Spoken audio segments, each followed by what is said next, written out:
어떤 분들은 되게 걱정을 많이 하시고 어떤 분들은 빨리 항생제를 달라라고 하시는 게 이렇게 어린 아이한테도 항생제를 먹여? 그 중에 사실 더 중요한 건 뭐냐면 그죠? 내성균이란 건 사실은 안녕하세요. 약 먹을 시간의 또강엄마 맥주입니다. 그동안 저희 먹일까 말까 코너에서 저희 육아동지 엄마들을 함께 이렇게 모셔와서 게스트로 이렇게 함께 육아에 대한 그리고 약에 대한 고민들을 이렇게 수다를 떨어봤었는데요. 오늘은 또 다른 손님을 좀 초대해봤어요. 짜잔! 자기소개를 좀 네. 간단하게 해주시겠어요? 네, 저도 안녕하세요 해야 되나요? 아, 네. 안녕하세요. 소아청소년과를 전공한 전민규라고 합니다. 이렇게 초대해 주셔서 이제 감사합니다. 반갑습니다. 네, 와. 사실 오늘 먹일까 말까의 주제가 우리 아이 항생제이거든요. 이 먹일까 말까라는 그 고민에 대해서 진짜 많이 하는 약, 국물 중에 하나가 이 항생제인 것 같아요. 네. 그래서 쌤도 진료실에서 좀 뭐 항생제나 이런 거 관련해서 네. 질문 많이 받으시죠? 사실 아까 말씀하셨던 것처럼 그 먹일까 말까라고 하는 주제에 대해서 항상 많이 물어보시니까요. 네. 아이가 항생제가 필요합니다. 이렇게 설명 드시면 막 너무 애가 안쓰러워서 우시는 분들도 계시고 어머니께서 어떤 분들은 이제 딱 오셔서 우리 애는 항생제를 먹어야 병이 나으니 꼭 항생제를 빨리 처방해달라 하시는 분들도 계시거든요. 미리. 네, 그래서 이제 그런 얘기를 들어보면은 어떤 분들은 되게 걱정을 많이 하시고 어떤 분들은 빨리 항생제를 달라라고 하시는 게 이게 과연 병을 빨리 나는데 도움이 되는 건지 제 입장에서는 언제 항생제를 처방하는 건지 이런 부분에 대한 이야기를 조금 오늘 해보려고 합니다. 정말 얘기 나눠볼 게 많을 것 같기도 하고 하니까 빨리 시작을 해보도록 하겠습니다. 네. 이 1부에서는 항생제를 정말 먹일까 말까 고민하는 그런 지점에서 생기는 궁금증을 좀 가져와 봤어요. 그래서 실제로 선생님이나 저가 진짜 이렇게 받은 질문이기도 하고 맘카페나 이런 데서도 많이 올라오는 질문들을 좀 가지고 와봤거든요. 그래서 그거에 대해서 하나씩 얘기를 해보도록 하겠습니다. 네.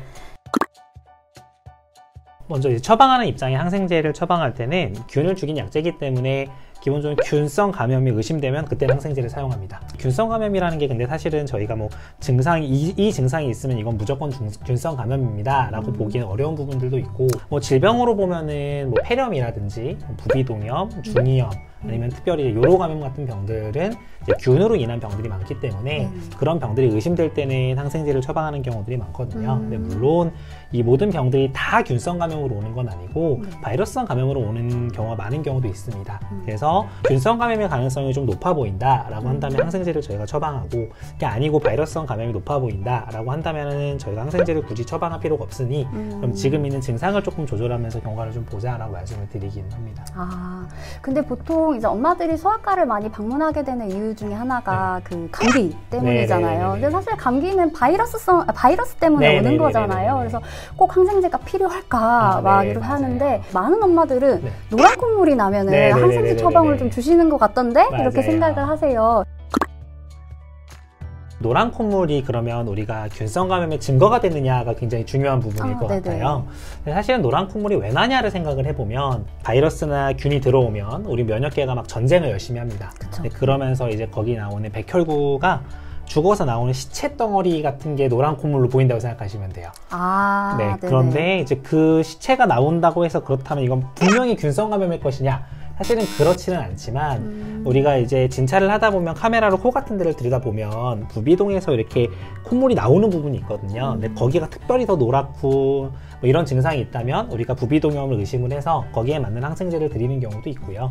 아이의 이제 뭐 임상 양상이 너무 안 좋다. 예를 들어서 뭐 굉장히 높은 열이 나고 아이가 많이 아파 보이고 연령도 좀 더 어린 나이다 라고 한다면 균성 감염으로 인한 원인이 좀 더 많기 때문에 항생제를 처방하거나 하는 경향성이 있거든요. 진찰이나 이런 결과에 따라서 좀 결정을 한다고 생각하시면 될 것 같아요. 근데 사실 그것도 있을 것 같아요. 이게 아이가 감기가 온다고 해서 매번 세균 검사를 하는 것도 아니잖아요.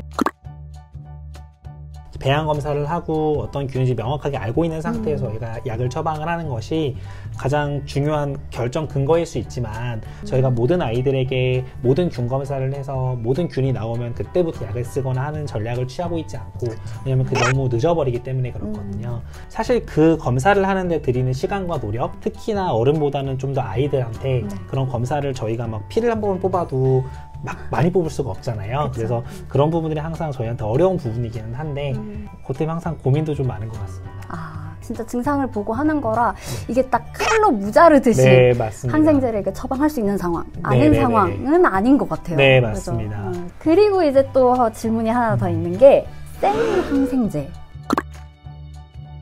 이것만 먹으면 뭐 모든 균을 다 만병통치약이다. 죽여. 막 이거는 사실 약간 좀 거짓말 같은 그런 것만 봐도 답부터 말씀드리면 네. 세고 약한 항생제는 뭐 없죠. 그런데 이제 사실 표현의 문제라고 생각을 하는데요. 일반적인 항생제의 사용 원칙은 이제 이런 병을 잘 일으키는 뭐 ABC 균이 있다면 이렇게 한꺼번에 잘 커버하는 균을 약제를 쓰다가 네. 우리가 그 중에서 이제 임상, 양상 이런 것들이 이건 점점점 B에 가까워지네 또는 뭐 검사 결과가 B라고 나오거나 했을 때는 네네네. 우리가 그런 B만 잘 해결하는 그런 조금 다음 약제를 쓰는 경우도 있거든요. 그쵸, 이게 그쵸. 그게 항생제를 쓰는 기본 원칙이라고 저는 네. 생각을 하는데 이제 그렇게 약을 좀 바꿔주실 때 표현을 하실 때 이제 뭐 그냥 전보다 좀 더 센 약입니다. 뭐 그렇게 표현하시는 경우들이 있거나 저는 올바른 표현은 좀 더 적합한 항생제 또는 좀 더 잘 듣는 뭐 이런 항생제라고 생각을 하시면 될 것 같아서 뭐 그런 건 없다라고 생각하시면 좋을 것 같습니다. 네네. 사실 이 부분이 이제 제가 진료실에 가장 많이 받는 걱정거리이시거든요. 그쵸, 그래서 그쵸. 항생제를 먹으면 내성균이 생긴다더라 라는 얘기를 많이 들으시고 분명히 굉장히 맞는 문장입니다. 항생제를 많이 쓰면 분명히 내성균이 생길 수 있습니다. 그런데 그쵸. 여기서 굉장히 중요한 부분은 뭐냐면 그 내성균이란 건 사실은 균의 입장에서 내성균이거든요. 그래서 나한테 생기는 건 아닙니다. 내가 항생제를 먹는다고 해서 내 몸에 내성균이 막 늘어나거나 그렇다기보다는 네. 우리가 이제 전체 인구 집단에서 항생제를 더욱더 많이 쓰거나 잘못된 항생제 복용들을 했을 때 저가 내성균이 생기는데요. 내가 항생제를 먹는다는 행위만으로 어떤 그런 내성이 있는 박테리아를 균을 만든다고 생각하실 건 너무 걱정하실 필요는 없고 오히려 우리가 항생제를 좀 잘못 복용했을 때 여기서 잘못 복용한다는 건 우리가 정해진 용량대로가 아니고 정해진 용법대로 정해진 날짜대로 다 복용하지 않았을 때 그런 것들을 조심하는 게 더 중요하다고 저는 생각을 합니다. 그쵸. 또 올바른 용법을 지켜서 드시면 좋겠습니다. 또 요 질문도 있어요. 근데 먹이기 싫어서 항생제 안 먹였다. 안 먹였는데 낫더라. 네네네. 사실 저희가 뭐 항생제, 항균제, 뭐 항바이러스제 뭐 이런 것도 굉장히 많지 않습니까? 근데 그 중에 사실 더 중요한 건 뭐냐면 면역계죠. 내 몸에 내가 잘 싸울 수 있는 나의 능력이 분명히 있습니다. 내 면역계가 싸워서 이길 수도 있어요. 그런데 면역계가 싸워서 이기기에는 확률을 생각해 보면 지는 경우도 꽤나 많습니다. 이번에 아이가 잘 이겨냈다고 하더라도 다음번에 동일한 상황에 또 이겨낼 수 있을까라는 고민을 조금 하게 되거든요. 그렇기 때문에 사실은 아이들한테 지금은 항생제, 특히나 어떤 균성감의 항생제는 아이의 건강을 위해서 가장 든든한 무기 같은 거라고 생각해 주시면 좋을 것 같아요. 사실은 제가 오늘 청진기를 메고 나와서 좀 부끄러웠긴 했는데 왜 청진기를 메고 나온다 생각을 했었냐면 저희 입장에서는 저희가 아이들 대신에 싸워주는 원군 같은 거거든요. 이 전쟁을 저희는 많이 수행해 본 적이 있고 그래서 오늘 칼을 차고 나오는 이런 느낌. 칼이 좀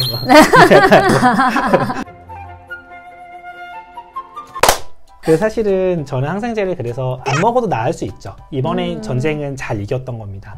그런데 사실 다음번에 또한 또 전쟁이 일어났을 때도 또 이기라는 법이 없기 때문에 저는 필요한 시점에 담당 선생님이랑 잘 상의를 해서 필요한 무기를 잘 아이한테 쥐어주는 것도 굉장히 중요하다고 생각을 해요. 그런 점이라고 생각하시면 좋을 것 같아요. 그럼 좀 그거에 이어서 그럼 그 질문을 하나 드릴게요. 그래도 어쨌든 가능하면 안 먹고 싶다 이 마음을 가지고 있는 부모라면은 뭐 이제 선생님의 입장에서 그래도 이때는 좀 꼭 먹어야 된다 하는 경우가 혹시 있을까요? 아이가 면역계가 아까 말씀드렸던 것처럼 튼튼하지 않은 친구들이 있어요. 여기서 튼튼하지 않다 하면 그냥 우리 아이가 조금 감기에 많이 걸린 애가 아니라 선천적인 질환이 있는 친구들이 있습니다. 선천적으로 내 몸에 이제 백혈구가 약하게 친구들이나 안 만들어지는 친구들 같은 경우에는 당연한 거고요. 그다음에 이제 면역계가 멀쩡하더라도 저희가 아까 말씀드렸던 여러 가지 병 중에 뭐 이거는 균성 감염의 가능성과 바이러스 감염 한 50대 50 정도 되는 병은 저희 상의를 해서 조금 임상 양상을 보고 너무 안 좋아지거나 좋아지거나 원래 균성 감염은 굉장히 빨리 안 좋아지거든요. 그래서 하루 이틀 만에 병원에 다시 와서 진찰을 해보고 그때 가서 약을 쓰게 상의를 드리는 경우도 있는데 90% 이상 균성 감염인 병들도 있습니다. 대표적인 게 이제 뭐 요로 감염 같은 경우에는 90% 이상은 균성 감염이기 때문에 그런 친구들한테는 항생제를 더 섞은 경우도 있어서 가능하면 안 먹이고 싶어 하시는 부모님들의 마음도 충분히 이해를 하지만 그럼에도 불구하고 정말 그 진료를 보신 선생님이 굉장히 강하게 2번, 3번 강조를 하시면 그건 분명히 그런 이유가 있을 거라고 저는 생각을 합니다. 그래서 네네. 그런 개념이지 않을까 싶습니다. 네네. 또 한 가지, 그러니까 아이를 키우는 엄마 입장에서 정말 드는 질문인데 정말 어린 아이들 있잖아요. 돌전이고 막 어린 특히 뭐 100일 이렇게 어린 아이한테도 항생제를 먹일 수 있어? 괜찮아? 라고. 근데 이런 경우에는 또 어떻게 될까요? 어리면 어릴수록 사실 아직 면역계가 다 완성이 안 된 친구들이 많습니다. 특히 이제 30일 미만의 신생아, 100일 미만의 아이들, 우리가 이제 TB라든지 뭐 폐구균 이런 거에 대한 예방접종 평생 한 번도 맞아보지 않았던 60일 미만의 아이들이라든지 그런 친구들 같은 경우에는 균성 감염에 그만큼 더 취약합니다. 아까 우리가 면역계가 든든하게 버텨주고 있는 친구들은 그래도 면역계가 어느 정도 역할을 해줄 거라고 기대를 할 수 있지만 이 친구들은 그것조차 우리가 기대를 할 수가 없기 때문에 더더욱더 오히려 어리면 어릴수록 항생제를 저희는 더더욱더 많이 처방을 하고 그게 아이를 조금 더 안전하고 조금 더 그런 균성 감염으로 인한 심각한 합병증들에서 바꿔줄 수 있는 중요한 무기라고 생각하기 때문에 오히려 반대로 어리면 어릴수록 항생제를 더 먹는 거에 너무 걱정을 안 하셨으면 좋겠고 이렇게 보면 보호를 해줄 필요가 있다고 저는 생각을 해요. 네. 이렇게 해서 좀 질문들을 좀 쭉 살펴봤어요. 저희가 이번 1부에서는 진짜 이제 먹이기 전에, 그냥 이 먹이기 전에 생기는 그런 갈등, 내적 갈등 부모의 그런 얘기를 좀 다뤄봤다면은요, 저희가 또 다음 2부에서는 항생제를 먹이기로 했을 때, 이제 처방을 받아서 먹일 때 생기는 또 상황들이 있잖아요. 그랬을 때 또 생기는 궁금증들에 대해서 2부에서 살펴보도록 하겠습니다. 1부는 여기서 그럼 마무리하도록 할까요? 네, 알겠습니다. 우리 아이 약 먹일까 말까 고민될 때도 약 먹을 시간 약은 구독 후 복용하세요. 너무 잘하시는데요?